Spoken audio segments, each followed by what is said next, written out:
Welcome to the latest Seahawks Draft Blog live stream. Rob Staten here. We are a few days away from the start of the NFL Combine workouts, which is always a great time of the year. You can watch the players or which players ever want to actually do a workout these days. Train, we get some data, we get to talk about it, but also what happens at the Combine. All of the teams are in the same place at the same spots to discuss and to go through things, and also to speak to all of the agents.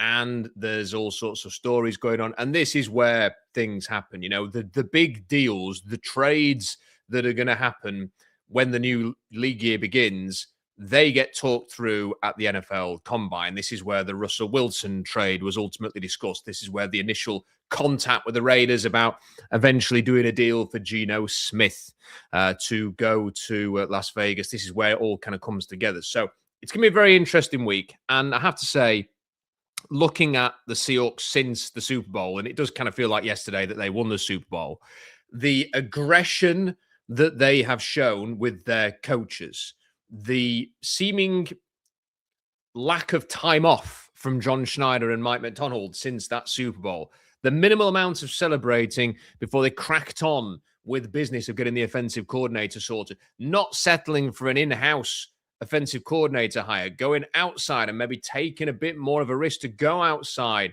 and bring somebody in, suggests to me that this is not going to be a quiet offseason. That the Seahawks are just going to go, we're the Super Bowl champions. Here we go. We're just going to go again. We're going to see how we get on next season with pretty much the same group. I don't think they're going to stand still. I think they're going to be quite aggressive. So what does that mean? I think first and foremost, this is the main order of business for the Seahawks when they get to the Combine. They're going to go and meet with the agents of their key free agents, see how much it's going to cost to potentially keep Rashid Shaheed, allow people like Shaheed the opportunity to go and find out what their actual market is so that then you can make a bid and you're not bidding against yourselves. Obviously doing the same thing with Ken Walker. They're probably the main two. Then there's somebody like Kobe Bryant. What's his situation? I don't think there's any way whatsoever that Reek Woolen is coming back to the Seahawks. I think he's going to move on regardless of what his market is going to be. And I think the same is the case for Boya Mafe. So I think that's really what it comes down to. It's Kobe Bryant, isn't it? It's Ken Walker. It's Rashid Shaheed. And I think they'll get Shaheed done. I don't think they traded a fourth and a fifth round pick for Rashid Shaheed to have 10 games with him, even though obviously it helped them win the Super Bowl. I think they're going to want to keep him in the same way that they kept Leonard Williams and Ernest Jones. Kobe Bryant feels like it could go either way.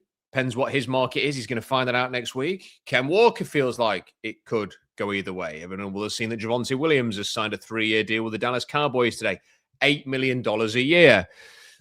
Don't think that really helps the Seahawks, frankly, because Williams did have a very good season for the Cowboys in 2025. But if he is now an $8 million a year player, that means that Ken Walker, well, the asking price is probably going to start at about 10, at 11.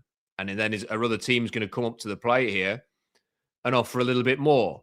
And if they do, the chances increase that Ken Walker's not going to be back in Seattle. They have got a lot to do. It's not just the players that I'm talking about now. It's the fact they've already had to pay Charles Cross. It's the fact that down the line, they're going to have to pay Jackson Smith and Jigba. And I think they'd like to get that done before Puka Nacua, because if you can save $1 million, save $1 million. Whoever gets paid second between Puka Nacua and Jackson Smith and Jigba is going to be the highest paid receiver in the NFL by all likelihood here. And the Rams are under a little bit more of a time constraint than Seattle because Puka Nacua is in his final year of his deal. Jackson Smith and Jigba obviously will have the 5th year option. I think JSN would probably quite like to wait until Puka Nacua has signed his deal and then just go, give us a bit more than that. That's what they're going to want to do. I think the Seahawks would like to get ahead of Puka Nacua and the Rams and get that done as quickly as possible. But then at some point this year, they're going to extend Devin Witherspoon's contracts as well. So it's costly. And I'll also add this one, Derek Hall. I think Derek Hall has sneakily become a key core player for the Seahawks. Not just basing this off what he did in the Super Bowl. I think they really like him. I think they'll want to keep him around. So I suspect that at some point this year, they are going to open negotiations with Derek Hall about getting him done to an extension as well. That's probably going to be a reasonable deal, not a massive deal, given his lack of sack production. But I think there is a deal to be done there that satisfies both parties. And I imagine that will get done too. So a lot of things to be done here. That's going to be the first order of business. What's the second order of business? Finding out the market for some of the players that you want to add, whether that is via trade or via free agency. The Seahawks are not going to be going out and spending big money in free agency. Let's just get that. Let's just address that quickly because I know what's going to happen. If the Ravens somehow allow Tyler Linderbaum to actually reach free agency, and I still don't think they're going to. I was watching a video with their GM, Eric DaCosta, today, and he was saying, we don't spend money in free agency. We are a draft and a develop team. We want to draft players, develop them, and then sign them to second contracts and keep them. You can't say that and then not pay Tyler Linderbaum. Yes, they're going to have to reset the center market. I will be so unbelievably stunned if they don't re-sign Tyler Linderbaum. But even if he does get to free agency, the Seahawks are not going to be spending $18 to $20 million on a center.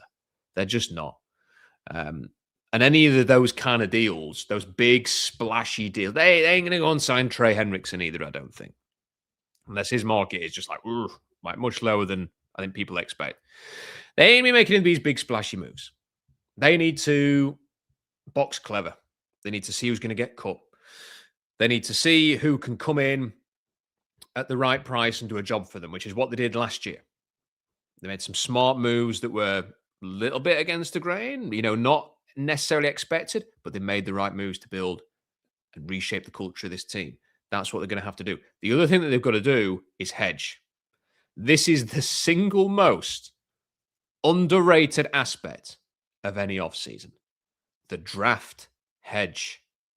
Making sure that when you go into the draft, you don't have any glaring weaknesses. Now, that's a difference between a glaring weakness and a place where you'd rather be better than. I accept that. You just don't want to go into the draft thinking, we have to draft a cornerback early. We have to draft an edge rusher early. Otherwise, we will not be able to compete. The minute that you get into that position, you're in trouble. Now, sometimes it can work out okay. The Seahawks badly needed a left guard last year. They drafted Gray Zabel 18th overall. In the second round, they're able to be a bit more picky and choosy and go after who they wanted to, which in this case happened to be Nick Emenwari and Elijah Arroyo. Two picks that I think the Emenwari one has already looks like an inspired move. I'm sure the Arroyo one will do too, especially now they've got the offensive coordinator that they have in Brian Fleury. I think he's going to be great for Elijah Arroyo. But you don't want to go into the draft having lost, let's say, Josh Jobe. By the way, I was watching back that Super Bowl. He played really well in the Super Bowl. If you lose him, he's going to need replacing. But if you lose him and Woolen, you've got a big hole at quarterback, haven't you? If you lose Kobe Bryant, not so much with Okada, but still need some depth there. Ken Walker goes, and Zach Charbonnet's injured. There's a hole there. You've got to go into the draft with players that if they have to start for you, if you're going to play a game the day after the draft, they could start for you. That's the draft hedge. You ain't going to get, it's not talking about stars here. Just talking about players who feel solidly okay, cost effective. You don't have to force things in the draft. Who could that kind of be? One of the players that, I will get into this in more detail when we get towards free agency, but just to throw a few names out for you, for example, what's Montaric Brown's market going to be from the Jaguars? Is he going to be too high? Is he going to be available on a reasonable contract to sort of bring in a bit of cornerback depth there? He's somebody you might want to have a look at. What's Arnold Ebiketti's market going to be like? Everyone's talking about, well, Mafe is going to get a big deal, possibly because of the Super Bowl tax, as people call it. Well, Arnold Ebiketti was apparently someone the Seahawks were interested in before he left the board and they took Mafe instead. Like, he has not had the sack production either. He has not been able to establish himself as a star. The Falcons had to draft two players who could rush the passer last year in order to create the pass rush that Ebiketti was drafted to provide. So is he somebody who could replace Mafe? He's probably in a similar boat to Mafe, but a fraction of the cost. Is that somebody you could bring in? Here's another name that really interests me. What about Elijah Vera Tucker? I saw that his estimated value on a contract could be $3 million on a 1-year deal. Well, is that somebody you could bring in with the distinct possibility that he'll get injured again for the third season in a row and he won't be able to play? If you want competition at guard and you don't necessarily want to spend a high pick on it, you want to go and splash out there because I don't think they can. Just wanted a bit of competition, somebody who can maybe push Anthony Bradford. Could that be the kind of option you're looking at? Maybe, or maybe you look in-house and the Campbell Dews and the Rickman and people like that who could do that potentially. It's just something to consider. These are the kind of thoughts that go through my head as we get towards the combine. There's one other thing I want to talk about before I actually talk about the draft prospects. I mean, this is going to be a big draft prospect stream. Is this edge rusher position. I was listening to Brady Henderson, who is peerless. You know, he's a fantastic reporter. The Seahawks are very lucky to have somebody as good as Brady Henderson covering the team.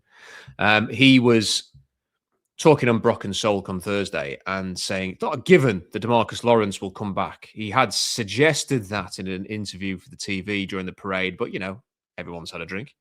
And he may well sort of reflect, go on holiday, put his feet up and think, why not go out and high? Like his body may be telling him, now is the time. Why come back for another year? What else have you got to prove? You've accomplished everything. He may well feel that way. I hope he doesn't. I hope he comes back. I've loved watching DeMarcus Lawrence play this year. But he might not come back.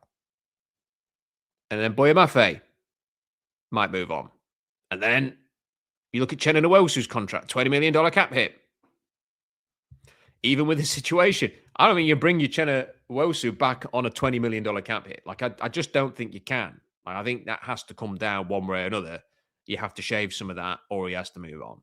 I think all of a sudden you're looking at that edge position, you're thinking, yeah, that's looking a bit thin. Now, you will hear between now and the draft a whole ton of podcasts from the national draft media types telling you how deep the edge rush class is. It is deep. There are a lot of names. But let's not mistake quantity with quality. My review of this edge class would be, yeah, there's a lot of names because there's more players at that position than some of these other positions in a weak draft class. Doesn't mean that these guys are going to come in and be starters in the NFL. A lot of them are not prototypes. You just have to look at it. David Bailey's a good example. We'll get into this a bit more in detail in a while. David Bailey's been talked about as a potential number 2 overall pick. I go and Google David Bailey, the Texas Tech edge rusher, and you tell me, does that look like somebody who typically goes in the top 5 as a pass rusher? He doesn't. You've got players with short arms, very short arms, shorter players. Our Mason Thomas does not have. There's some good aspects to him, some explosive aspects to him. He does not look like an NFL pass rusher with his body type. And there's a lot of players like that in this class who don't have the twitch, don't have the size, don't have the length, don't have the natural bend and straighten, don't have speed to power. You know, all that they kind of have maybe a couple of characteristics, but then there's like 3 or 4 things that you go, In any other draft, I wouldn't be taking them in the top 2 rounds, 3 rounds. But here we are in this draft where you don't have that many options, and people may just go, what are we going to do? We have to take somebody. Let's take a pass rusher. That's what this class is. So the point I'm making is you might get to a point where you've lost Lawrence, maybe. You've lost Mafe, probably. You might have to move on for Nwosu if you can't get the contract down. That becomes a big need. What are you going to do? Are you just going to draft someone at 32? Can you hedge the draft sufficiently? Or are you going to be aggressive? And that's what it comes back to for me. I think one of the things they're going to do at the combine is they're going to call the Raiders over for a coffee, maybe at a Starbucks or somewhere a little bit more discreet. What's the bidding situation with Max Crosby? What's the price? What you're looking for? And then what can we get it down to based on what you're looking for? Any contending team is going to be making that conversation with the Raiders. Any team that harbors ambitions of getting into contending status this year will have that conversation. More teams than ever are going to feel like they can get into contending status because they've just seen what the Seahawks and the Patriots did. And they're going to think we can accelerate our rise from B or C tier to A tier by being aggressive. I think teams are going to feel that way. because they're going to say 60-1, Seahawks and Patriots each to make the Super Bowl. They're going to go off and do it. So there are going to be a lot of teams interested. It is going to be costly because you pick last in each round. But I just keep coming back to this. Is there a more perfect position from which to be aggressive? You're the Super Bowl champions. You can afford to take a risk knowing if this doesn't work out, guess what? We can still throw on the highlights from 2 weeks ago. We'll always have that. No one's taking that away. You can afford to be a little bit risky now to try and get back there next year. More so than if you were chasing the first championship. You've got the first championship now. You're looking for the second. What does Max Crosby bring to the Seahawks? Renewed determination to do it again. Like, you've got a whole bunch of guys who are going to be wearing Super Bowl rings in a few weeks' time. Now you bring somebody in who's come here with the sole purpose of being one of those people. And it just raises the motivation once more. Do it for Max.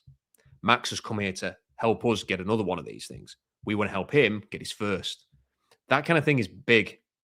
Big. Plus, run defense. Best run defender in, check ESPN's run stop win rate. He was number 1 last season. And he will provide the kind of dynamic edge that perhaps at times they lacked when they were playing the Rams last season in the 2 home games. So I think they're going to go for it.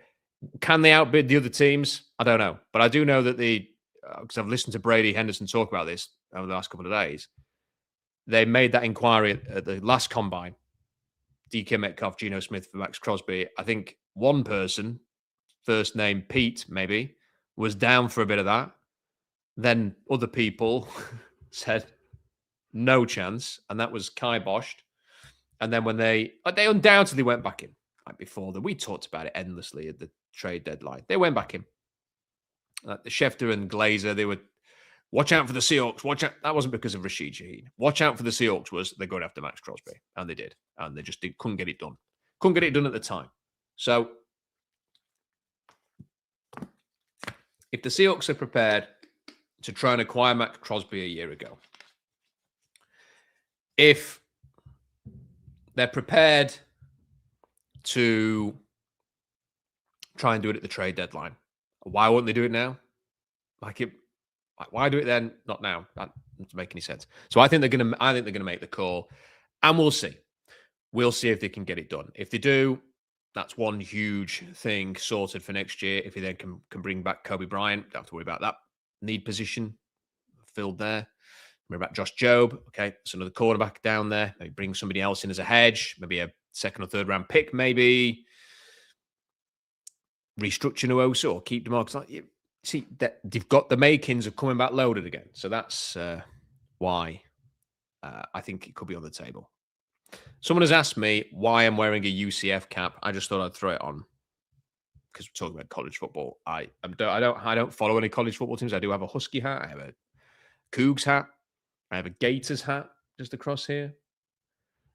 Alabama. 1 or 2 others as well. I just collect these things. I don't have a team. Okay, let's get into the draft stuff. If you have questions, send them in via Super Chat. I will answer any Super Chat that comes in. And don't forget to like the video and subscribe to the channel because we've got so much stuff like this. Is the time for SeahawksDraftBlog.com. You are not going to get analysis that we provide from the draft, from a Seahawks slant, anywhere else. You just aren't. Like, I have got tens of thousands of notes on players that I haven't published yet because I was compiling it to take my mind off like Super Bowls, playoff stress and all of that. All of that stuff is ready to go. Like, it just needs to be published. And I'm going to drip feed it out over the next few weeks. You don't want to miss any of this. So SeahawksDraftBlog.com, make sure you subscribe. Someone has asked me if the hat is for Malachi Lawrence. What the heck? Why not? I like Malachi Lawrence. Malachi Lawrence, the pass rusher from UCF, is one of the few people who can actually bend and straighten on the edge in this draft class. So I do like him, and I think he would be a very good option in day 2 for the Seahawks. Anyway, let's get into the draft. So what I'm going to do, first of all, I'm going to do a mock draft later on very quickly. And I'm going to try not to spend too much time on each position because I don't want this to be a 3-hour stream. I'm sure you don't either. You'll have had enough soon. So I'm going to go position by position. What you can see here is, if I sort of zoom out, is the horizontal board which I've put together, which as not counted. In fact, I'll have a look now. I can tell you how many players are actually on this thing. So it's about 183 players have been graded so far. There are more to do. I've got a couple on here that I haven't done yet, that I will do eventually. So there is a lot to be done still, but I am working on it. So you can see like the top grade is like what I would call legit first round players. First round players in any draft class. What I call fringe 1-2 is like these are players that, you know, you've got to take a player in round one sometimes. You can't trade down, you can't trade away the picks or whatever. You're picking, you've got to make a call. These are players in this second tier that I would be comfortable taking in round one if push comes to shove and I have to make a pick. And then obviously round two, round three, day three is how I sort of share everything else out there. These will change at various points, especially after the testing. Some of them changed after the Senior Bowl, but I just wanted to give you like a general idea. So let's start with the quarterback position. What do I feel about this quarterback position? I don't think it's very good. I think you have to grade quarterbacks with a more critical eye, and this is an opinion I've just sort of developed over the last 3 years. A more critical eye than any other position because of obviously the importance of it. Fernando Mendoza is probably going to be the first overall pick. I accept that. I think he's even going to a system with Clint Kubiak that could help him succeed because it is QB friendly. Jimmy Garoppolo and Brock Purdy have both got to Super Bowls in that offense. So has Matt Ryan. So has Sam Darnold. So, it's not like you've needed Mahomes to succeed in this Shanahan offense. So I don't think it's the worst idea, or I look, his superpower is sort of knowing the scheme and the system and executing it at a high level. That's what he showed at Indiana. I just don't think that the physical tools matched with what he shows on tape warrant anything more than a round 3 grade. And I think you do have to be strict on that. What would constitute like a high round 1 grade? Better tools, better variety of layered passes across different aspects of the field. Now, not playing within a system that does do a lot of RPO, back shoulder to the nth degree. Those are the kinds of things I'm looking for. If you were to say, well, you're being too harsh here, the argument for that would certainly be he helped Indiana get to a new level this year and held them on and had them unbeaten. They won the national championship. You have to give him a lot of credit for that. He's shown that he is a winner. All I would say is the last couple of years before that, at California, he did not elevate Cal. You put him in this amazing system where, like, quarterbacks now, the TCU quarterback's just gone to Indiana. Like, they are going to want to go and play for Kurt Signetti now because they'll feel like I can come in this system and just rise up to the top. I would not take any quarterback in round 1 is basically what I'm saying. The Raiders are obviously going to do that. I personally wouldn't do it. Why have I got Taylor Green in the same round 3 bracket? Purely because of physical tools. Look, there's a major question mark there. That would, for me, it will be, am I prepared to take a flyer in round 3 in this draft class on Taylor Green to see if there's something that can be worked out there? Yeah, I am. It's nothing more than that. At running back, Jeremiah Love is one of the best running backs to come into the NFL in a long, long time. Like, he's like the top level of prospect. He's an unbelievable player. Depends where he goes, obviously, and the staff that he's with. As with all players, he's got a very good chance to be very, very good. To be like the next Jahmyr Gibbs, James Cook, Devon Achane. Not necessarily stylistically, but production-wise, to have that same kind of explosive, dynamic playmaking ability. You can see that I've got his Notre Dame teammate now in the next tier. I think Jadarian Price is one of the 20 best players in this draft class. He is incredibly sudden. He is somebody who can get to the edge with authority and outside zone. He's very decisive, shoots upfield once he gets to the edge. When you see him working through traffic in the middle, there is no hesitation. There's no dancing. He hits the hole, finds his gap, explodes through it. And when he gets to that second level, you better watch out, because his acceleration and his ability to go up through the gears is so impressive. He is a dynamic home run hitter who can get the hard yards as well. It's very hard to scout him during the regular season because, I mean, here's to paint a picture for what I was having to do. I was having to watch the Notre Dame games and then fast forward through all the games all the time to when he was actually on the field and then kind of keep an eye on when he was coming onto the field because he was the backup to Jeremiah Love. Now that I've got the ability to just watch Price's reps, it's easier to scout him. And that's why this week I've thought, wow, when I finally sat down and watched him, this guy's the real deal. I think he is a legit option for the Seahawks if Ken Walker moves on at 32. He is one of the few players that I think you could say in that kind of range, the talent matches the pick. So I'm just saying he is somebody to keep an eye on. He is tailor-made for the outside zone system, and he's the best for it. Some of the other players, I really like Mike Washington. The problem with someone like Mike Washington, why I can't take him any earlier, I've kind of bounced between 2 and 3 for him as a grade. Great size, great speed. Showed that at the Senior Bowl with his testing times, the Zebra technology.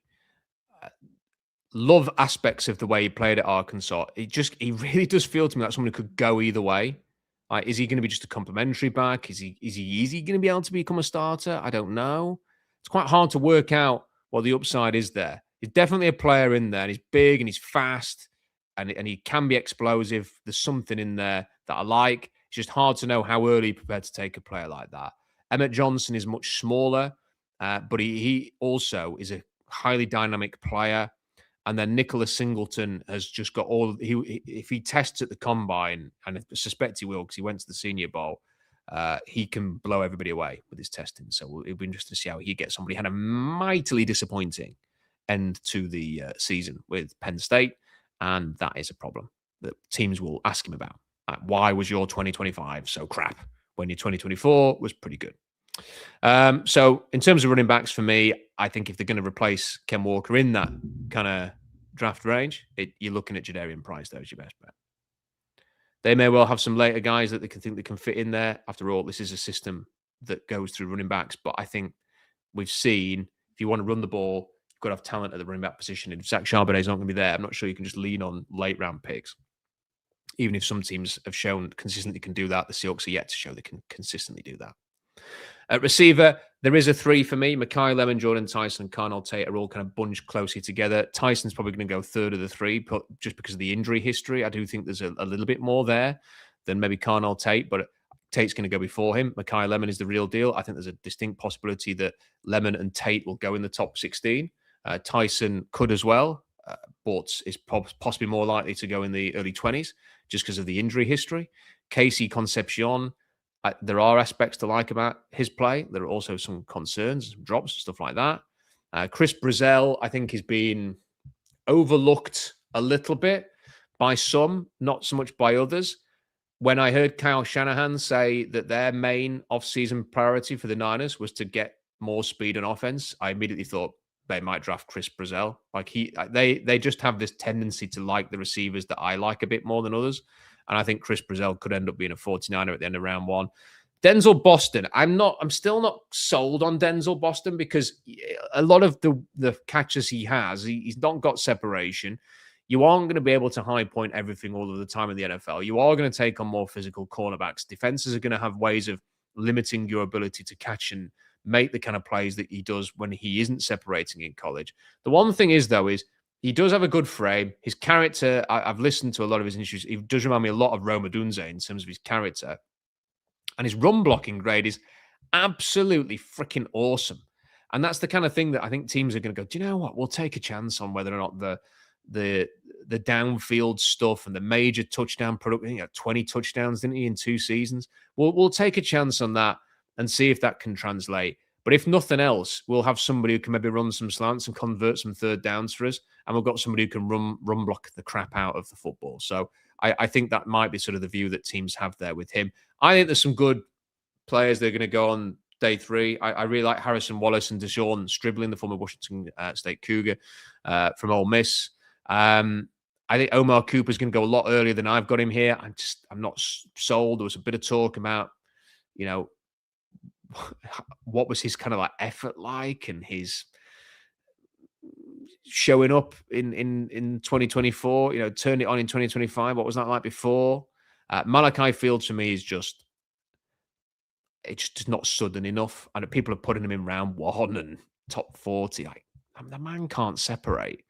Like, not consistently. Like, his roots are so labored. Like, somebody I'd take in the middle rounds, but this idea that you could take him in the 20s or 30s is pie in the sky for me. And then there's some others. I'm not as high on Brennan Thompson as some people. I get the speed aspect of it, but for me, he's kind of like a wide receiver 3 who complements 2 others. Zachariah Branch, everything's sort of behind the line of scrimmage. He's kind of like a screen expert, bubble screen, wide receiver screen, extended handoff type player. Chris Bell's got the injury. Otherwise, he would have gone a bit earlier than this. Surratt, I like. Again, it's like, does it translate? There's some depth there, though, some real depth at receiver. If the Seahawks felt like we want to go for another receiver, I'm not necessarily sure they'll feel obliged to do that. They have just won the Super Bowl with the receivers they've got, and they're going to get Torrey Horton back. So I'm not entirely sure they're going to feel the need to go and draft another receiver high unless the value is just so good somewhere. But there is some depth there and some players to look at. One thing, you might see the name there, Caden Vetchian, at the bottom of the screen. It seems like a high day 3, but honestly, I'd consider taking him in round 3. Like, if you lose Rashid Shaheed, his return ability is so good. And I think there's a bit of untapped something there, even if it's just as a gadget player, but I think there is something a little bit more, but the return ability is just so good that I think Vetchin is like, Vetchin, or however you pronounce it, is a really kind of like understated player.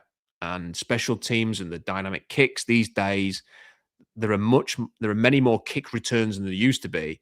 You've got to have someone who can run those things back. We've seen with Shaheed how valuable it is to have somebody like that. I think the Seahawks are going to keep Shaheed, but if they don't, they should go after Vettin. Tight end, not a great class. You know, in the early rounds, you're looking at, I mean, I've got Sadiq as around 2. I'm just not sold on his route running. I'm not sure on the way he's played. It's consistent enough. He's never dominated for Oregon. Yeah, he's going to test through the roof. Everyone's going to be talking about him at the combine. Oh, look at this 42-yard vertical and all of this. But yeah, the tape is what the tape is. For me, he's around 2. Eli Stowers, Vanderbilt, I see as around 3. I think he's got some sort of big slot ability there, but he's never going to be an inline blocker. And then you got a few guys that you'd take on day 3, but this is not a. Again, it's one of those positions I've seen people online going, it's a nice big tight end class. I'm like, yeah, is it though? Like, you've got some guys who are going to go on round 3, day 3. I've got like a lot of high picks. I'm not really sure on that. Tackles, I'm keeping Francis Maui Noah and Spencer Fano at tackle for now. There are people who wonder about the length. We'll find out about that when they measure next week. I think they're a pair of absolute studs. Play the game that I want to see it played. I think plug them in at right tackle or right guard at both instances. You're going to immediately improve your running game. You're going to immediately improve your tone setting, physicality up front. They're the kind of players that you can win with. I would draft them any day in round 1, any year. I think they're quality players. And then I think Caleb Lomu is going to surprise people with how he tests next week, and he's possibly going to be the left tackle that people want. Don't be surprised if he goes top 20, maybe even top 16, just because of the testing ability. Teams want left tackles. Like, if he runs well and is explosive this week and he's got long arms like everyone expects, Caleb Lomu is going to go a lot earlier than people think, I suspect. But we'll see how he tests and everything.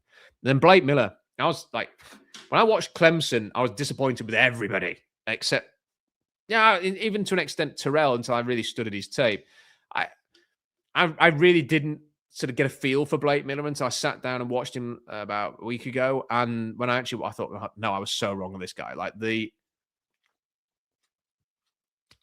reps that I saw when he was pulling from right tackle to go inside, and then sort of they'd pull from the right tackle position, get into sort of the left guard area, then run up through the hole like he was a running back, and then get to the second level with like the movement ability to do that, to run to his left, turn upfield, hit the gap so he can run through the hole to the second level, then execute a second level block and do it as quickly and change direction as sharply as he did. I thought, this is incredible. This guy has got so much potential for zone systems or teams that like to move their linemen around a lot more. I think you have to take a chance on him if you're after a right tackle, and I do think he's going to go in the first round. And there's a chance that Maxi Iheanacho will go there too. He had some very good moments at the Senior Bowl. He also had some bad moments, but there are not many people who can pass pro like this guy at right tackle. So there is a good chance that he will go in that first frame. Top 40 seems very likely. A lot of people have Monroe Freeling going in the first round. And again, I understand why. Like the potential there. If he tests well, he's played left tackle and all of that. So I understand why people have him earlier than I have. I just think there are some major technical things that need to be worked out there for him to become an accomplished starter. I think I've written him up already. So go and check that up on SeahawksDraftBlog.com. If you go to the tab at the top, the scouting reports, there's all the lists of the players that I've done so far. There's so many more players to go up there as well. So, stay tuned for that. But Monroe Freeling is somebody I think is a developmental tackle who needs work. If he tests brilliantly, I understand I'm going to have to move him up because teams are going to want to take a chance on a left tackle.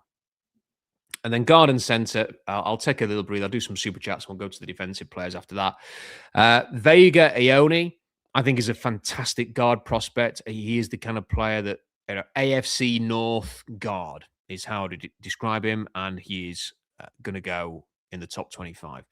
Caden Proctor is a player that I was not sold on during the season. Again, I sat down and watched the All-22 tape, had a newfound understanding of what he is, was really surprised to see he's a much better zone blocker than I thought he would be at his size. Yes, you're going to have to monitor the weight. Yes, he's possibly going to have to kick inside to guard. But I think if you do move him inside to guard, you could end up with a real top stud of a player. Like the weight stuff, you're going to have to sort of check out with him and speak to the people at Alabama about how they managed all of that and if they could.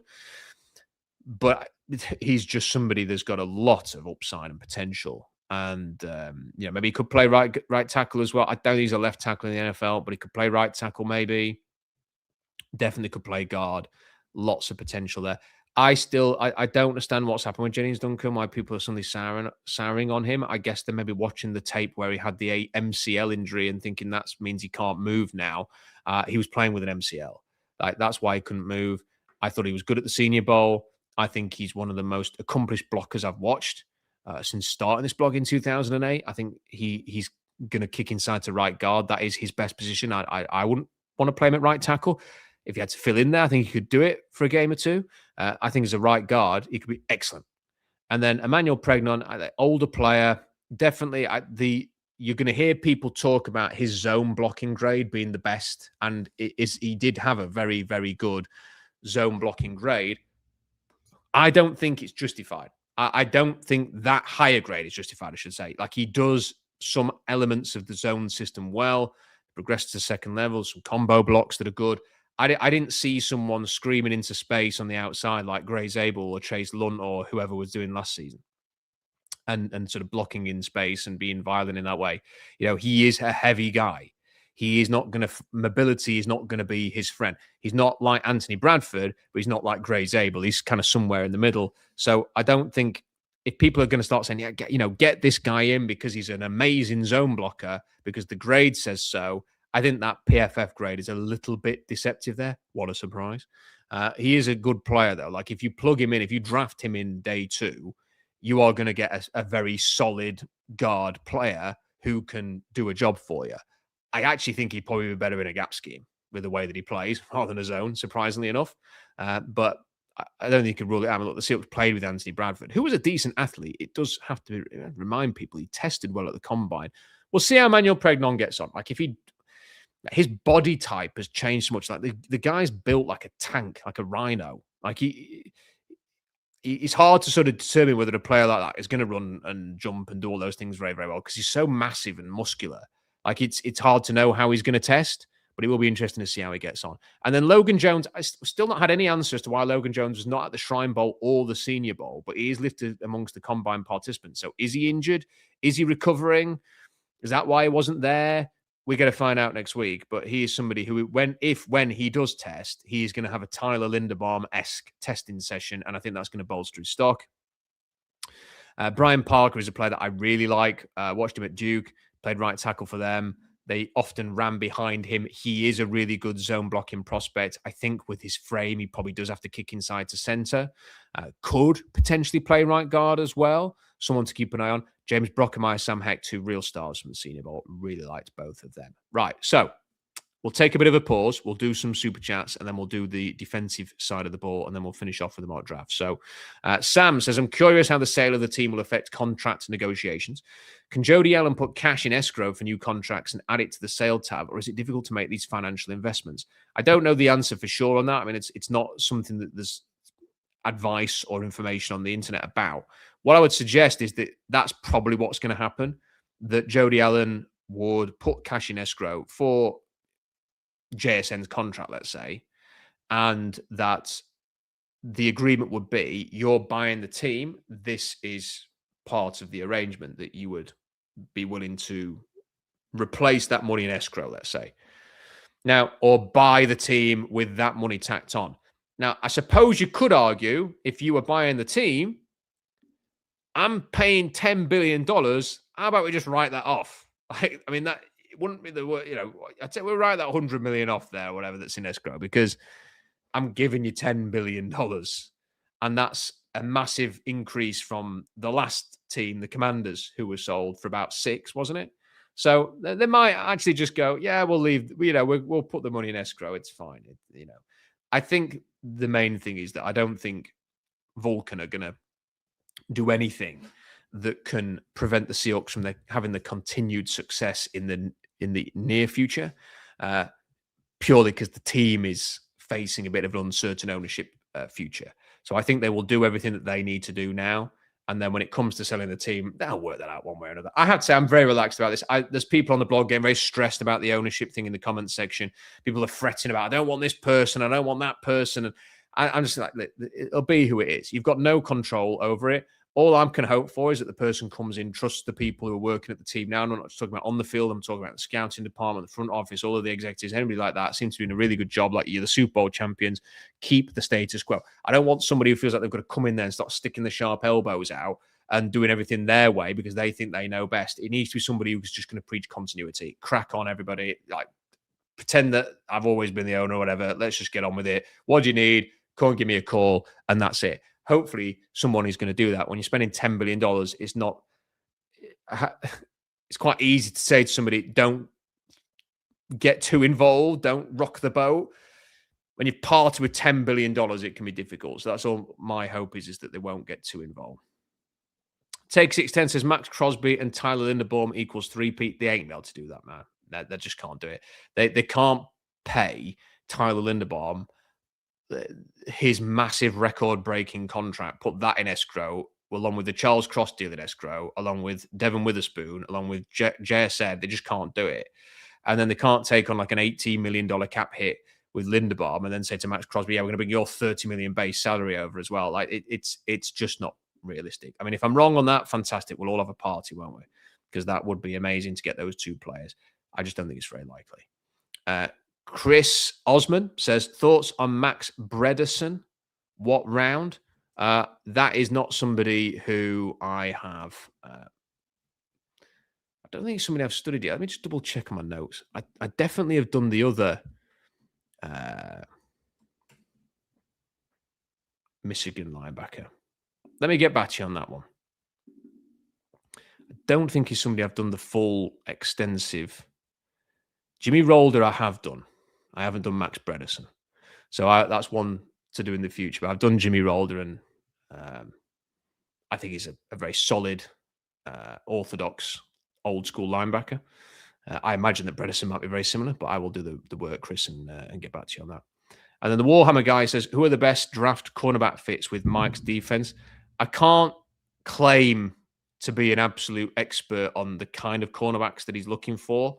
And, I don't feel like I've learned much from Nehemiah Pritchett and the other guy they took in that draft. They were both, for me, very bizarre picks. We'll talk a bit about the cornerbacks in a moment.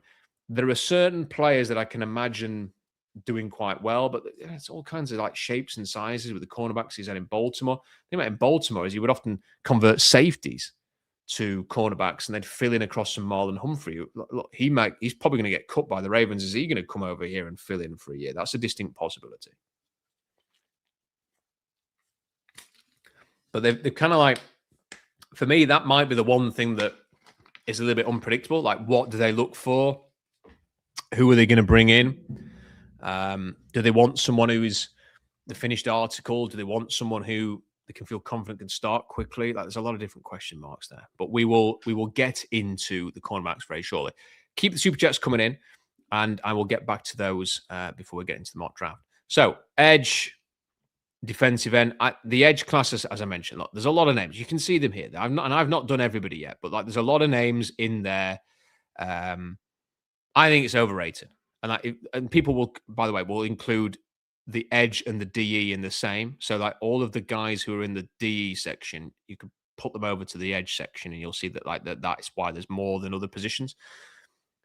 David Bailey, to me, does not have the body type of somebody who typically goes in the top 5. I've watched the tape. I can't see what other people are seeing. And look, I'm not saying that I'm definitely going to be right here. There are players in the past at this position that I feel like I've not understood the hype that they're getting. And I've kind of doubled down on that and then have been proven correct. That the player that immediately springs to mind is Dallas Turner with the Vikings. I was never a fan of Dallas Turner. Didn't understand it. Didn't understand the hype. And I think I've been proven correct on that. He's not really anything, is he, in the NFL? Now, there are other players. Like, I really liked Jared Verse. I also really liked Chop Robinson. And Jared Verse has gone on to become a pretty established NFL player. Chop Robinson hasn't. So sometimes it can be a little bit unpredictable. I think that the thought process on Chop was fine and not flawed. I understand why I liked him. That's the kind of player that I like, who can bend and straight and has got that dynamic, explosive speed. There was definitely some Micah Parsons to him beyond the fact they both played for Penn State, but it hasn't worked out in Miami. Maybe he needs a fresh start. I think that's probably fair to say. But I look at David Bailey and I don't see the bend and straight, and I don't see that unbelievable speed off the edge. I don't see a body type that is long. I don't know what the arm length's going to be. He is not a dynamic speed to power merchant. I don't really see it. No one was talking about him when he was at Stanford, really, in terms of the first round. And then he transfers to Texas Tech, and then he ends up on this team which has been bought by a billionaire, where they're like, we'll take him, and we'll take him, and we'll take him. We'll put them all on the defense, and lo and behold, they have a great season until they get found out in the playoffs. To me, I'm massively suspicious. I wouldn't take him in the top 10. Every mock draft's got him in the top 10. I'm going to put him in the top 10 in my mock draft because I'm not stupid. Like, I'm listening to all the people telling us that he's going to be in the top 10. I just don't see it. I think if there's a team pinning the hopes on him, like being a pass rush top star for them in the top 10, I just don't see it. And that's why I'm grading him in round 2. And then, there are others like, I don't think Cassius Howell can defend the run. I think he will be a liability against the run. And therefore, well, what is he in the next level? Just a situational rusher? How early can you take a player like that? R. Mason Thomas, I love the mentality that he has and the intensity. And there are some snaps on tape where you look at him and think, maybe he can be that there was one of those undersized pass rushers who make it work. But then you just remember how many of them are there? Like, there are not many people like him having a lot of success in the NFL. Zion Young, like, listen, you listen to Zion Young says everything right when he's interviewed. Okay. Like, he speaks like he's in Seattle already. Let's put it that way. Like, the way he speaks about his mentality, how he plays defense, it's all top notch. Like, it's what you want to hear. And he's physical and he's tough and he's got a great, powerful punch to the chest and he is disruptive and he's going to give you everything. Some of his interviews are a bit out there. He did get caught for a DWI, right before draft season began, which is going to have to be asked about. But if he runs at the combine, I'm almost be surprised if he does, because he's timed zebra time at the Senior Bowl was not good at all.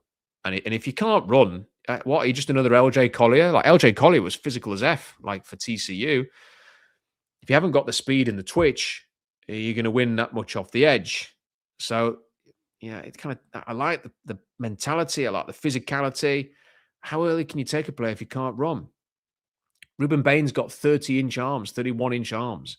There are just not many players like people are going, oh, yeah, but he's powerful. He's powerful, therefore. That power, how's that power not going to win? And I saw Lance, I respect the heck out of Lance and he was saying this, if you've got that much power, how can you fail in the NFL? Well, I would just say, tell me how many players look like Ruben Bain who are having a lot of success in the NFL. Like we're a few weeks removed from everybody, all the people who talk to the scouts in the, the people who write like the Dane Bruglers and the Daniel Jeremiahs and all of those people who speak to the scouts. That a load of teams think you have to kick inside because you can't play the edge. And then he has a good playoff and I was like, yeah, okay, top 10 pick again now. Like, there just aren't many players like him who you can point to and go, they're the ones having massive success in the NFL. Same with Akima Messidor, who is an older player and has had some injuries and stuff like that. How early can you take somebody like that? So when I talk about and then you've got Keldrick Falk, who has got all of the tools and all of the talent, and he is a culture setter, and he is somebody you're going to want in your locker room, but the production's crap. So, like, how early can you take somebody like that? There are just loads of question marks about this pass rusher class, and that's one of the reasons why I think the Seahawks are going to call the Vegas Raiders about Max Crosby, because if they need an edge, you start there. Defensive tackle, I massively like Caden McDonald. I think he's been hugely underrated in draft media. I think he's another Derrick Brown. I would take him in the first round any day of the week. I keep seeing mocks where he lasts to the Seahawks at 32 at the moment. Daniel Jeremiah is a good example of that. I would run to the podium to take Caden McDonald. I know it's not the biggest need position, but eventually Leonard Williams isn't going to be here anymore. Eventually Jaron Reed's not going to be here anymore. The thought of Caden McDonald and Byron Murphy shaping your defensive tackle position for the next however many years, fine by me. I think it'd be a home run pick. Caleb Banks lasted to the Seahawks pick at 32. Caleb Banks, I just don't know what people want. I don't know what people are looking for. Like the guy just 6'6", 35-inch arms, like 11-inch hands, big guy but not sloppy frame, swim rib. Like I did this move at the Senior Bowl, man. So he sort of stunted outside, got blocked, and then did a little, like Lionel Messi, like dropping a shoulder to shake off the tackle. That's how he won the rep, with the drop of the shoulder and then darting back inside and getting to the quarterback. You just don't see defensive tackles do that, let alone 320-pound monsters. Like, how on earth is he not going to go in the first round? You take a chance on that guy. It's unbelievably talented. Unbelievably talented. And then you've got Peter Woods. Peter Woods' tape in 2025 stinks. Like, it just, the tape in 2024 is really good. Like, he's lining up everywhere. He's winning quick so get off, shooting gaps, swim move, shoving people back into the backfield, massively disruptive. That's why he's in the top 10 of every mock draft in preseason. You throw on the 2025 tape, it's like watching somebody who gets drafted in the 5th round who fills in for a few reps half the time. Like, he's just just holding position. He's getting pushed back a little bit. He's not really doing anything as a pass rusher. I don't get it, because I listened to the interviews of him in preseason. He seems like a good guy. Seems like really determined and motivated, saying all the right things about coming back to Clemson rather than turning pro. Like, just really, really interesting to listen to and watch the 2024 tape. And then the 2025 tape was so underwhelming. But apparently he's going to run a 4.8 at 300-pound plus next week if he runs. So I'm taking that. I'll take a chance on the 2024 tape and play him across the line. I'll take a chance on that in round 1. He's another player who got like kind of fall into the end of the first round now. That's the kind of player I'd take a chance on at the end of round 1, quite frankly. So you've got 3. I think you've got 3 really good players there. A lot of people like Lee Hunter in the first round. I'm not having that. Like, for me, he's a late 2nd round, early 3rd round type. I think people can go and have a look at Lance's grades now on the NFL.com. I think he's got Xavier Harris a little bit too high for me. But he's like 6'8", 330 pounds. He's not a power player. He's more of I'm going to scramble around a little bit here and look for the gaps, look for the areas, look at ways to get into the backfield. You kind of want it. He's not a glass eater, frankly. People are putting like Kristen Miller right up there again. I need to go and watch him again, but when I was watching Georgia, he did not leap off the screen. People are now putting him back in the second round, high second round. I need to go back and watch him. There are some options there. It's a relatively deep class of defensive tackles. There are some options there, and I'm like, listen. My mentality for this Seahawks team is, if you can keep drafting for the trenches, do it.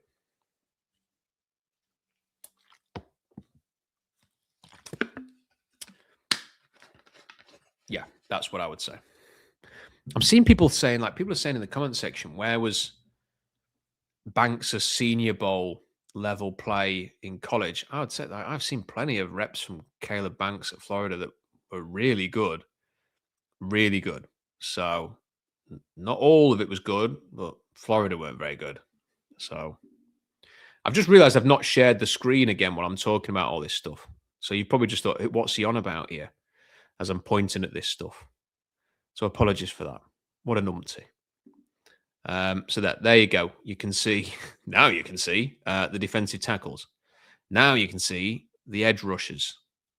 Like the options there, and count all of these guys, edge, D together. Like there's a lot of names there. There's a lot of names on the defensive tackle list. Linebacker. Another position that I think people are kind of overstating a little bit here and going a bit OTT on. Arvell Reese, obviously a fantastic player, about the best player in the draft. I think it's between Reese, Downs, and Love as to who is the best player in the draft, but he's definitely up there and should be a top 5 pick. CJ Allen to me is just sort of a downhill thumper. Like, you know what you're going to get from him. Like, he's not going to let you down.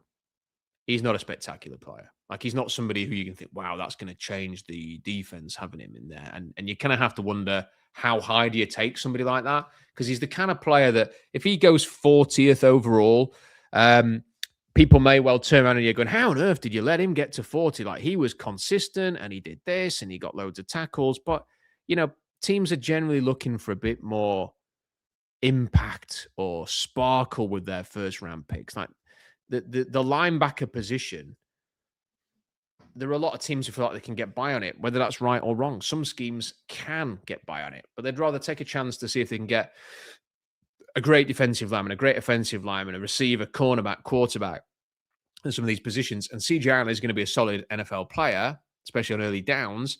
I don't think he's a spectacular player, though. And then Sonny Styles,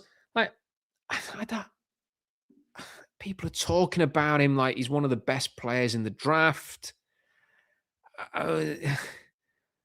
He's definitely going to be a great combine tester. I watched the tape. I don't really see what people are seeing there. Like, I don't see problems. I just don't see a lot of wow plays. Like, people are talking about him like he's Fred.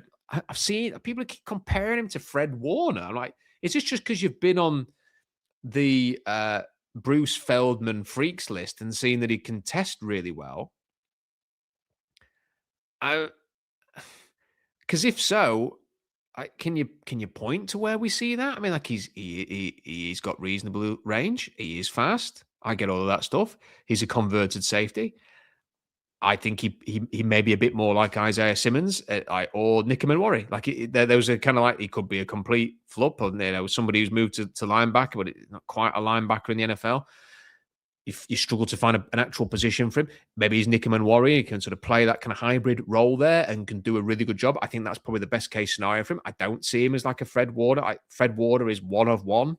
Fred Warner is an unbelievable player. He's probably my favorite non-Seahawk in terms of just purely being able to sort of experience seeing somebody play live. I've seen him play live twice, and he's blown me away on both occasions at how good he is. I have not seen that on tape for Ohio State. I think he's a very solid player. I'd happily take him in the top 40. I don't think he's one of the 6, 7, 8 best players in the draft, like some people suggest. I just don't. I think he's a very solid player, but not watched the tape and been blown away by him. Somebody's mentioned they're surprised how low I am on Moore. I want to know which Moore you're talking about there. Are you talking about Derek Moore, the edge from Michigan? I just thought he was I just thought the tape was average. I, you know, what I'm looking for is dynamic speed, twitch off the edge. I want to see somebody who can attack the outside shoulder quicker than the tackle can get there, and then having got quickest to the outside shoulder, can bend and straight into the quarterback. I want to see that classic bend. And with Moore, I see like a lot of, and there's a lot of pass rushers like this in this class. They'll want to engage contact. Sometimes they will win that, and they will be more physical, and they can disengage, and other times just get blocked out of the play. And I didn't see dynamic twitch from him. And I think if you're not going to have that dynamic twitch, let me see sensational speed to power, the quickness, get into that frame, be the aggressor, dislodge, attack, inside stun, inside counter, not stun, inside counter, hand fighting, great swim rip. I just didn't see that. You're saying he's a great system player. Actually, of the Michigan players that I've watched, who I thought that's a player I could imagine playing in this defense, the one that stood out the most to me was Jaysean Barham. He is somebody who, right off the bat, unbelievable run defender. He is a converted linebacker who played mostly off the edge, attacking downfield in the run game. Fantastic. Has shown a little bit more speed, quickness, bend when he has rushed the passer for me. Still not brilliant there. Is there a bit more to etch out of him because he's only just converted from linebacker? Maybe. But I think if nothing else, you can put Barham on the field, and you know that as an outside linebacker in this system, he can defend the run brilliantly. He can string plays out. He's going to hammer people. He's going to hammer tackles. He's going to hammer running backs. He is like somebody who can fit. Is he somebody who's going to get you 10 sacks a season? I don't know about that, because he's converted and you need to sort of see that development and progression. You've got to project what he's going to be at the next level. You've got to see how he tests. We need to see what his length's like. But in terms of physical, intense, hammer in the run game, with a bit of upside as a pass rusher, for me, Jaysean Barham is a player like that. And when I watch him, I think, well, how early do you take him? Because there's that kind of that question mark about him as a pass rusher, I don't think you can take him in the top 50. If he was there at 64, I'd seriously think about taking him. And if you test even better, then I think about that even more so, because he is somebody who I think fits that kind of edge outside linebacker in this system, especially with his brilliant run defense. So I think Jaysean Barham at Michigan is somebody to keep an eye on for the Seahawks. It's just like, how early can you take a player like that? Other linebackers, I think Kyle Lewis is a fantastic player at Pittsburgh. He's one of my favorite players in the draft. But, how high can you take a 5'11", 220-pound linebacker, like, who can do a bit of everything? But like, there are not many players like him in the NFL. So like that again, let's see how he tests in a great Senior Bowl. Love his tape, first in, last out mentality. Their kind of player in terms of his personality and character. How high can you take him? Jacob Rodriguez, again, the testing is going to matter here. What is his agility testing? How sharp, how quick is he? Like, he does look a little bit labored in some of his movements. But then there's also been a bit of talk that he might surprise people with how explosive he is. So let's see. Kendall Daniels, for me, is somebody like, if I'm looking for somebody, okay, Fred Warner was like, a third-round pick, fourth-round pick.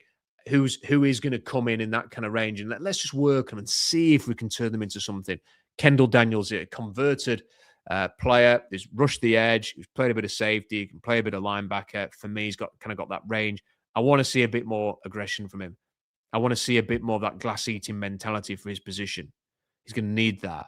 But there's something there with him. I like Josiah Trotter a lot more than his brother, who was at Clemson a couple of years ago. Jake Golday is going to test very well, apparently.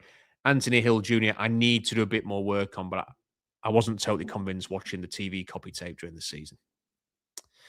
Right, cornerbacks. I think there is a 4 and then a big shelf and then the rest. Avian Terrell, fantastic player for me. Really like the way he plays. Think he's a bit underrated by some. Run defense, good for his size. Coverage, good. Brother has obviously had a very good NFL career. I think he's a good player. Jermaine McCoy, face guard's a bit too much for me, but he's got the size. It definitely sticks in coverage. Didn't play in 2025. Didn't turn up at the Senior Bowl either, which is a bit disappointing. Injury checks are going to be important for him, but he looks like a starting NFL cornerback. I really like Colton Hood. I'm eager to see him test because his zebra technology times or speeds at the Senior Bowl were not very good. So let's see what his actual speed is, and let's adjust our expectations after the combine. Same Mansour Delane. How fast is he? Is a big question for me. Like if he can run in the late 4.4s or even the early 4.5s, that's fine. But is he a 4.6 guy? Like these are the kind of things I'm going to be looking out for with Mansour Delane. And then I've got a bit of a gap. And then in round 3, I've just got a bunch of players like D'Angelo Pons. A lot of people love D'Angelo Pons. He's tiny. I'm afraid he's tiny. And when you do see like Jeremiah Smith's unbelievable talent. I appreciate not everybody's like Jeremiah Smith. That's an NFL receiver and he's just bigger and faster. And he made plays against Pons. And I don't know how you can play him outside. I like he's scrappy, determined, chip on his shoulder. He's just so small, though. Thaddeus Dixon is a player that I actually was surprisingly keen on and liked him more than I expected to. But then I found out he's had like something like 8 traffic violations for speeding in like a year. And you think, have you got your head screwed on, son? And that's why he's in purple on this, because there's a bit of talk about that. I think Malik Muhammad's fine. I think Brandon Cisse has got the tools. Let's see how he tests. A lot of technical work needs doing there, though. Liked Julian Neal more on tape than I did at the Senior Bowl. Keontae Scott, bless him, is so freaking aggressive and downhill in the slot, attacking the backfield, blitzing, run defense, all superb. But he never covers on the outside. He's always in the slot. His coverage play is bang average at best. He's an older player. I mean, 25 as a rookie. Like it's a shame because the run defense and the physicality and the attitude and the hitting and everything like that for a cornerback is excellent. The age, the coverage ability, the lack of ability to play outside, not so much. It's a shame that if he was an outside, he could play outside. I'd be like saying, keep an eye on this guy for the Seahawks. But he just, I don't know. Maybe he'd take a chance, but older player and all that. But I love the way that he plays. The run is just fantastic. Then at safety, Caleb Downs could be the best player in the draft. Dylan Thieneman, I really like. The Oregon safety. I think he can play anywhere. At safety, backfield, slot, big slot. Could be a Nickham and Worry type. Maybe not as physical as that, but his range as a free safety, sideline from center field is great. I think he can be potentially an eraser. Maybe not an elite eraser. He's not going to be Earl Thomas, but I think he can do that kind of a role. I really like him. Genesis Smith is, I think, the kind of player who could become a quality starter in round 3. It's hard to project him any earlier than that. But he's, you do see safeties who go in this kind of range end up having great or very solid, good careers. I think Genesis Smith can do that. AJ Halsey, bigger player, not completely sold on his abilities and what he could do. And McNeil Warren, the guy at Toledo, people keep putting him in like the top 20 and saying he can be Nickham and Worry. Greg Cosell was comparing him to Nickham and Worry. Like, that's a coincidence, isn't it? That we've got another player like Nickham and Worry just sat waiting in the next draft. There was a report from Tony Pauline who said that he'd spoken to people at Toledo, and when he asked them why McNeil Warren was not at the Senior Bowl, bear in mind, Darius Alexander the year before from Toledo had a great Senior Bowl winning round 3. Year before, Quinion Mitchell from Toledo, great Senior Bowl winning round 1. Like, there's been a pipeline there, and the guys in Toledo know, go to the Senior Bowl, it can do you the power of good. Why didn't he go to the Senior Bowl? Why did he not go? And Tony said he spoke to the people at Toledo, and they said it's because he feared his speed would get found out, that he'd be exposed. And that was a big sort of alarm bell for me. It's not been disputed. Like, how fast is he? Because Nickham and Worry ran a 4.38 at 220 pounds. If this guy's running a 4.65, he isn't Nickham and Worry, is he? So that's something to keep an eye on there. So they're my thoughts. There are so many more thoughts that I could go into. I could spend another hour talking about some of these players, but we've already done an hour and 10 minutes. And I promised you a mock. I'm going to give you a mock. So we've had one more super chat from Brian. Say, any hope for Christian Haynes? I do not have. I have to say, like, 2 years in now, you almost forget that he's on the roster, and then he pops up and does an interview on like the Sounds of the Seahawks or something. You think, oh yeah, he's still here. I don't hold out much hope. It feels to me like a player needs a fresh start. Maybe they feel differently, but it just doesn't seem to have got a sniff. Like the one hope was that, the zone system. He had a good zone grade at Connecticut. Like, would that help him out? The system change? He never got close, did he? And like Bradford didn't exactly play brilliantly all year, and yet there was never any like knocking on the door from Christian Haynes. So I don't hold out much hope, frankly. Right, let's do a mock.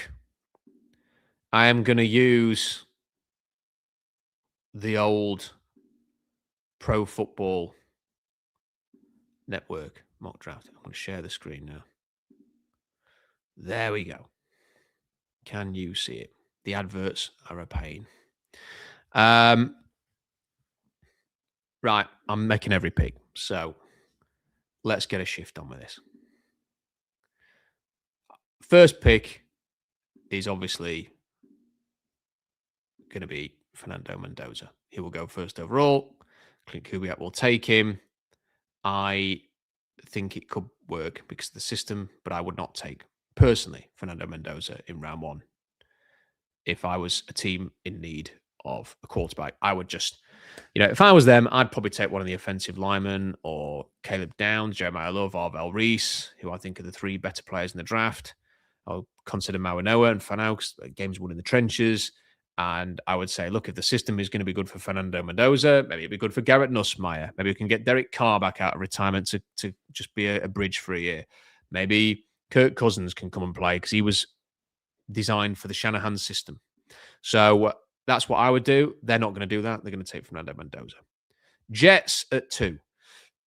Everyone's going, oh, David Bailey's the one. No. I can't. For me, they have to take Arvell Reese or Caleb Downs. And people go, well, Arvell Reese is best player. I get all that, and Arvell Reese could be the guy. But the Jets just went through a whole season where they didn't have a single interception. Like their major, they've just traded away Sauce Gardner. Like they need secondary players. They need people who can be playmakers. They need people who can make stuff happen in that second level. And Caleb Downs, for me, is a quality player who may be the best in the draft. I know it's not a position of high value, but neither's linebacker. And David Bailey is not, for me at least, of the same standard of player as Caleb Downs. So I don't have a problem taking him this high. Would anybody have had a problem taking Kyle Hamilton high? For me, people go, oh, safety. Like, the alternative is a linebacker or a pass rusher who no one had heard of a year ago. It's this kind of a draft. So there we are. Number 3. If you didn't like a safety at number 2, how about a running back at number 3? I just think Jeremiah Love is special. I think he's a special player. And I think whoever you have at quarterback there, you put Jeremiah Love in the backfield, Trey McBride at tight end. Hope that you get someone out of Marvin Harrison and that you can salvage his career in Arizona. You might have a really explosive offense there for your offensive-minded head coach. And you hope that the defense can just crack on. I just think Jeremiah Love is a special player. Titans at 4. And then it would be obvious what they do and take Arvell Reese. So Arvell Reese at number 4 for the Titans. They need defensive playmakers. He would be an excellent one. Giants at number 5. This is where the offensive linemen, for me, Mawanoa and Fanau are going to be the next 2 picks. You have got John Harbaugh with the Giants, and then you've got his former offensive coordinator with the Browns. That you could not find 2 more Raven-y type offensive linemen than Francis Mawanoa and Spencer Fanau. Like, they are fits for those 2 coaches. So I think that's what happens here at 5 and 6. And then at 7, I'm going to put David Bailey here, not because I want to put him here, but because it's a mock draft, not what would I do. So I'm going to put Bailey in because it'd be stupid to look at it. Everybody's putting David Bailey in the top 10. I wouldn't do it. I would not take him this early, but it's inevitable that somebody seems to be going to do it. So there you go, Commanders. Yeah, Dan Quinn, you try and make that work. Number 8, the Saints. It feels like they're going to go receiver, and for me, Mekhi Lemon is the best. So I want to put Mekhi Lemon here. And then what do the Chiefs do? I do think there's still a chance that the McDonald, Banks, Woods defensive tackles test well enough to get into this kind of range. The Chiefs love that kind of athletic defensive tackle. They could take a pass rusher here. I just think get Patrick Mahomes some weapons, man. They've not done a good enough job with the weapons. Get him some weapons. So if you believe Carnell Tate's good enough, take him at number 9 here. Bengals at number 10. They need defense all the way. Like the NFL world seems to be talking itself back into Reuben Bain early. The Bengals do like those kind of bigger edge rushers. I'm going to put Reuben Bain at number 10 for the Bengals, even though, again, I'd be really hesitant about that because there just aren't many players. Name me someone who looks like Bain who is succeeding in the NFL. But I didn't like the Bengals' first-round pick last year either. Number 11, cornerback for the Dolphins. I'm going to have Jamod McCoy as the first one off the board for the Dolphins there, number 11. 12, it's another cornerback, this time for the Cowboys. Mansour Delay here at number 12. Feels like a kind of Cowboys pick. Now, it gets interesting. What are the Rams going to do? Now, I would be very tempted to put Avion Terrell here because I think he's good enough to go 13th overall, and they need a cornerback. There's just too much chit-chat about Ty Simpson. Let me explain. About 2 or 3 weeks ago, Todd McShay just casually chucked out there. Keep an eye on the Rams for Ty Simpson with their first pick. One or two other people have said Ty Simpson's going to go in the first round, possibly in the first half of the first round. And then I was watching Tom Pelissero with Rich Eisen this week. It was yesterday, I think it was. And he said Ty Simpson's going to go in the first round. Probably in the first half of the first round. And to look at the teams who have a couple of first-round picks in this draft, and they feel like they can throw one at a quarterback and still fill a need later on. Almost like treat it as a bonus. The Cowboys probably aren't taking a quarterback. Are the Browns going to do that and add another quarterback to this mess of a situation that they've got? I can't see it. It really leaves the Rams. Jets, maybe. Maybe the Jets would do that, but again, the Jets have to they can't keep doing that with quarterbacks themselves. They need an infrastructure. They need a team. So if he is going to go in the first half of the round one, and if it is going to be to a team with 2 first-round picks, who does that leave? And like I said, there's just been this bit of buzz about the Rams and Ty Simpson. I wouldn't do it. I like Ty Simpson as a player, not in the first round. And it does feel a little bit like they traded the way that they did last year to get this first-round pick with the idea that they could, this is going to be a good quarterback class. We can go and get one here for the future. Hasn't panned out that way with the class. But do they still feel like we've got to go and get a quarterback? They might do. Like how long Stafford got left? Is it one more year? Is this your last chance to prepare for the future? Someone has just messaged in the comments saying that they would be pissed if they were Stafford and Simpson was the pick. And I get it, because Stafford might go, let's go all in. Add the best players. Let's go for it. Can the Rams afford to think that way? Can they afford to just be so short-term? Like, you've got maybe 1 year left, 2 max maybe. We're going to just forget about what's next and throw a lot in with you? Or do you have to take the chance to prepare, knowing that so many of these rookies need time and development? Would you not want your next quarterback to spend at least a season watching how Matt Stafford does things before they start. That's why I think they've created this situation where they have an extra pick this year. And it's sod's law for them that the great quarterback class that they were maybe expecting hasn't worked out. Now, there is a chance they could just take someone a bit later on. Garrett Nussmeier, maybe. I understand that. I'm just telling you, it's not a mock draft where I'm doing what I think should happen. There's just been a bit of buzz. I'm relaying to you. Todd McShay saying, watch out for the Rams. Tom Pelissero saying this week he could go in the top half of round one and that keep an eye on the teams with 2 first-round picks. And he mentioned the Rams as one of them. I'm just saying there does seem to be this feeling, whether it's accurate or not, within the league circles that this might happen. Doesn't mean it will, but I'm doing a mock on the 21st of Feb here, and that's what people are talking about. So I am going to do it. I actually personally would quite like that idea because as much as I like Ty Simpson, I don't fear Ty Simpson from a Seahawks perspective. Right, on to the Ravens. He looks like a Raven. Vega Ione just plays like a Raven.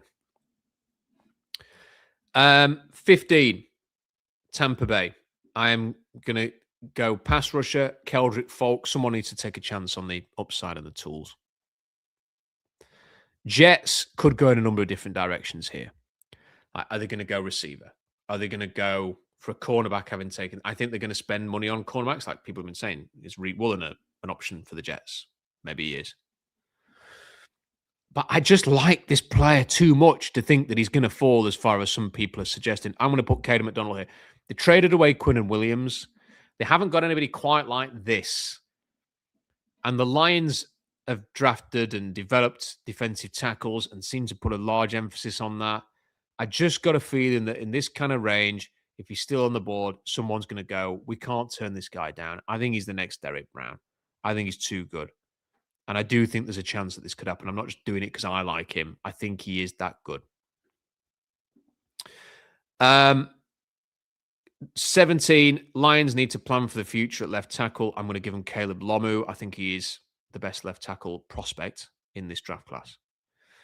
Vikings at 18. People are like, cornerback's the position, isn't it? Or safety for Harrison Smith. And I think there's a chance they could take Dylan Thiedemann here to accommodate for the fact that Harrison Smith is moving on.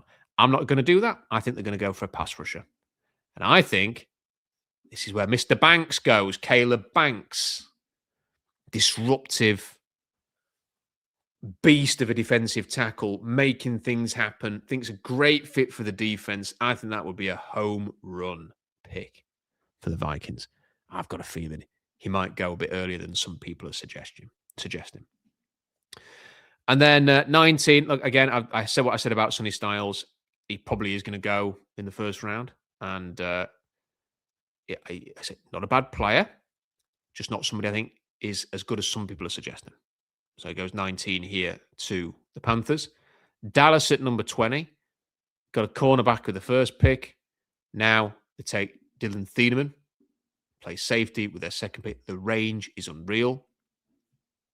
Could really help their defense out with him and with Delane if the speed tests right for him with their first pick at number 12. Steelers at 21. I've got them taking a receiver, Jordan Tyson. Feels like that could be a reasonable match. You might see that in a lot of mocks. 22 Chargers. I have got them taking Caden Proctor, who they move into guard. Mekhi Becton did not work out. Caden Proctor gets the chance to replace him. Or Zion Johnson. Eagles, O-line as well. Blake Miller. The heir apparent that the Eagles have often liked to draft a year early than a year late at positions on the offensive line. Lane Johnson says he's coming back. Is he going to play every game? Do you draft now? Set up his replacement for a year's time? I think Blake Miller is going to go in the first round. Cleveland at 24. They are going to lose David Njoku. Yes, I know they have got... Oh, what's his name? The Bowling Green tight end. I can't remember his name. But is that enough? No, two of them. Ravens had two tight ends they like to use. I've got them taking Kenyon Sadiq here. Bears, and basically he's like a big slot. He's not really a tight end. You can use him. I think he, at this point with the receivers that have gone off the board, if you want to add a weapon, I think he's a better bet than the receivers, potentially. Some people will feel that way. I mean, I could maybe make an argument for people like Brazil, but we'll see. 25, Bears. Peter Woods stayed on the board too long. Be good value for them here. Bills, speaking of good value, Avion Terrell. I don't understand why some people have him going like the late first. I think I should rephrase that because I put him in the sort of the late first. I don't understand the people saying this is where he should go. I think he should go earlier than this, but it might be that just teams have other needs and want to do different things. They might prefer other cornerbacks, but I think for me, he is a top 25 player in this class. He's really good.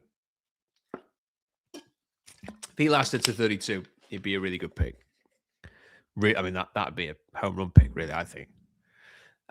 27, I've talked about this already. I've just got, like, Kyle Shanahan said he wants speed on offense. Like, that's what he said his priority was. They're going to lose Brandon Ayuk. Juwan Johnson sounds like he's going. If Brazil runs fast, he just feels like the kind of player that they like. It just feels like the kind of player that they take early. So I'm going to put Chris Brazil second at number 27 overall to the Niners. Houston, offensive line issues at the end of the year. Max Ianacha goes here at 28. The Rams, remember, they took a quarterback.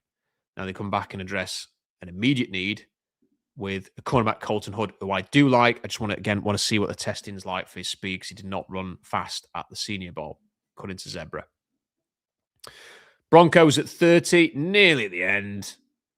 Casey Concepcion, they need more at receiver, so they take him there. This is that one with the Patriots that I kind of wrestle with a little bit here. The two players that I'm kind of thinking of is that, I think Akeem Messidor, like a lot of people say, he's going to go in the top 25, whatever. The thing with Messidor is he's older. He's had some injuries. Production was amazing. Can't deny that. Not that sort of prototype in terms of players who succeed in the NFL. There has to be a chance that someone like that is going to last to round two. Like there always are players that last around two that you don't really see it. And like, is he going to test well? Is he going to, like, I don't know if he is going to test well. He might not run or do any of the testing this week as a consequence. And that would be a tell if that happens. Like, is he going to last around two? And then the other thing about the Patriots is you kind of feel like they just need more weapons. And the receivers are coming off the board. Like, are they going to miss out if they don't take one here? So I'm going to give him Denzel Boston and just say, like, okay, they'll go in. They'll be the ones who take the chance on Denzel Boston. But, if they trade for A.J. Brown or something like that, then that's less of a need and that won't cost them a first-round pick. So maybe they would take Messidor instead. So that leaves the Seahawks in this position. Would they be interested in Messidor? Maybe. Like, he's kind of got some of the physical style that they like. He is an older player. They have been prepared to take older players in the past. I'm just not sure on that. I'm not sure on an older pass rusher at 32. I'm going to stick to my guns of what I talked about earlier. If Ken Walker leaves, the Seahawks are then going to be in a bit of a bind. I don't think you go on then try and sign Travis Etienne or Breece Hall or somebody like that. Rico Dowdle. I think you're going to have to find a hedge from somewhere. And then you're going to have to potentially draft somebody. Now, if Ken Walker signs, I ain't going to be predicting this. Like, if Ken Walker moves on, though, and they kind of fill everything else, then this is the kind of pick that could happen. They took Rashard Penny, 27th overall. Took Ken Walker early round two, Zach Charbonnet mid to late round two. This is a team over the years, or a GM, that has been willing to spend high picks on a running back. His salary if you use the 32nd overall pick on Jadarian Price, who I'm going to take for the Seahawks here, with $2.6 million in year one. That is considerably cheaper than, like, say, Ken Walker would cost, or one of these other, like, considerably cheaper than the contract Javonte Williams just signed at $8 million a year. So you're getting a player for 4 years minimum who is cost effective at a position that you would rather be cost effective, who has the talent to lead your running attack and be extremely dynamic. And we know that the Seahawks have looked at those kind of players in the past and thought, I will have some of that. And he is the kind of player who I can imagine John Schneider liking. He's about 5'11". He's about 210 pounds. That's exactly the kind of size they look for. Great outside zone runner. I talked about him earlier. Great in the inside runs with his vision, the way he hits the hole. He's no wasted motion, no dancing. He gets through that hole and he explodes to the second level. And that's when he goes up through the gears: third gear, fourth gear, fifth gear, sixth gear, accelerates away from defenders, home run hitter. I just got a feeling that they're going to really like him. You know, if you'd have said this time, February 2018, the Seahawks can take Rashad Penny in the first round, most people go, what, the guy who's, like, most people are saying is the second or third rounder? I think people are sleeping on how high Jadarian Price can go. I think he's one of the 20 best players in this draft. And I do think the Seahawks will find some talent there. And he's one of the few players you can say at 32 who might be there. You can justify taking a player like this because of his talent. So it's not going to be for everybody. And this is with the idea that they've addressed other needs before this draft. It's not that they've kind of got gaping holes at edge and corner and safety or whatever. They've addressed some needs, and now they haven't addressed running back sufficiently, so they take Jadarian Price. So that is what I've got them doing here. I understand it's not going to be to everyone's tastes. I'm just running through options and trying to find players. It's not easy, and this is not a deep draft class full of loads of talented players. Like, that's one of the few players you could arguably justify taking at 32. I definitely don't have an issue with the people who say I wouldn't take a running back early. I just think you're kind of in a weird spot here where you might lose Ken Walker, and it's not a deep running back class, and this guy has got a bit of sparkle to him. Could be a star. That's why I'm putting him there. I have not been looking at the comments. I've just seen the first one that says running back is gross. And listen, I'm not for a second suggesting that it's ideal. It's just, it may play out that way. It may, and if you can feel, if you have got a loaded roster and the one thing you've lost is Ken Walker, and then you replace him with somebody like this, a player who might actually be a better fit for the outside zone, I don't think you're going to be concerned if he's running for 120 yards a game, quite frankly. So, just saying. Someone has asked why I'm not a fan of Denzel Boston. It's not I'm not a fan. Like, I've got him in the sort of, I see him as like a mid to late second rounder. It's just the separation skills. Like, for me, with receivers, they've got to be sudden. They've got to win with their release, and often enough to believe they can do it at the NFL level. I've got to see a high number of college reps where they are just wide open because they've made themselves wide open, not because of the scheme. And with Boston, what I see is a lot of contended catches at every level of the field. Like, I just don't know if he's got that burst, those natural separation skills, that suddenness that I want to see from a receiver. Like, over the years, they haven't taken receivers who run anything slower than like a 4.49, 4.50. So you've got to be pretty special to get in the mix for the Seahawks. And I think there's, with your speed, and I think there's a reason for that. And I just want more suddenness from my receivers, personally. So there we go. I know people are going, what a clown. This is nonsense. This is stupid. This is that. They're not going to do this. They're not going to do that. And the answer is always, you haven't got a bloody clue what any of them are going to do. Like, I'm presenting ideas. If every mock was the same as the last, well, you wouldn't read any of them. Like, the Jets with the safety at the second is the great point here, is that their biggest needs are in the secondary. So if Caleb Downs And I hope some teams think he might be the best player in the draft because, like, there's him, and I genuinely think there's him, Reese, and Love are like the best players in this draft. And then you could talk about Mawanoa and Fano. I think in that kind of bracket, and maybe you could even chuck a Mackay Lemon in there. But Downs is near the top of the best players in the draft. There's at least half a chance that the Jets think he's the best. And if that's a need and he is at the best, why wouldn't you do that? Instead of taking a linebacker who might be a pass rusher, a running back, an offensive lineman, or David Bailey, who no one was talking about a year ago. Like, that's the validation I would have for that. And then like things like Ty Simpson, I get it. I wouldn't do it. I'm not doing it to troll the Rams. I'm not doing it because I've got a massive conviction about Ty Simpson. Some of the reporters are saying out there. They're sort of dropping those hints. So there we go. That's what I've gone for. I look forward to the comment section telling me what an idiot I am after this is finished. But I wanted to sort of run through some thoughts in the draft class and do a mock draft for you on a Saturday night when we're a few days away from the start of the combine. So there's going to be, I've got a busy day on Sunday with work. I might have some time on Monday to do like a detailed piece previewing the combine. I hope I will have the time to do that because that's typically what I've done on SeahawksDraftBlog.com. But check out the blog anyway, because there's going to be so much content on the draft, on the offseason, so many things on SeahawksDraftBlog.com that you ain't going to get anywhere else. And then with this channel, you're going to get a ton of draft content, streams, videos, thoughts, analysis. When I go and do spots on other shows, on other streams, I will always share them through this channel, so you're never going to miss anything.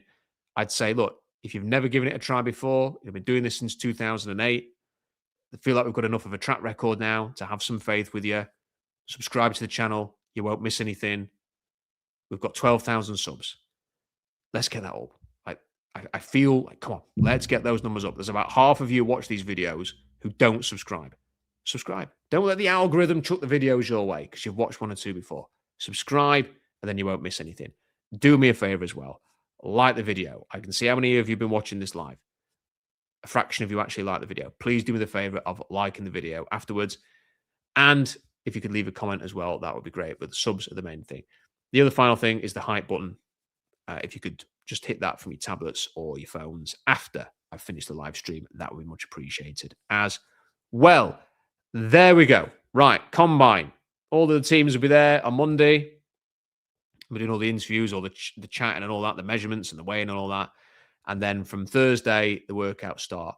I will be providing coverage throughout the combine on the blog and on with the videos. Video reactions at the end of every day. Reports on the end of every day. That's what I'm going to be doing throughout the combine. You are not going to miss any of that. All of the draft analysis. Loads of stuff coming your way over the next few days. Make sure you don't miss it. Big thank you to all. I've seen some of you already saying you've already subscribed. Massively appreciate you all. Really appreciate all the people who sent the super chats. Love everybody who has supported this channel and everything that I've done for a number of years. You are all in there with me. Okay, I really appreciate it. And just one final thing. This is the most important. I had to save this for the end. I don't know if people are aware of this, but I have got some breaking news for you. Some special breaking news. The Seahawks are picking 32nd overall in the 2026 NFL draft. And the reason for that is the Seahawks are Super Bowl champions. Just wanted to save that for the end. Enjoy the rest of your weekend. Until next time, bye for now.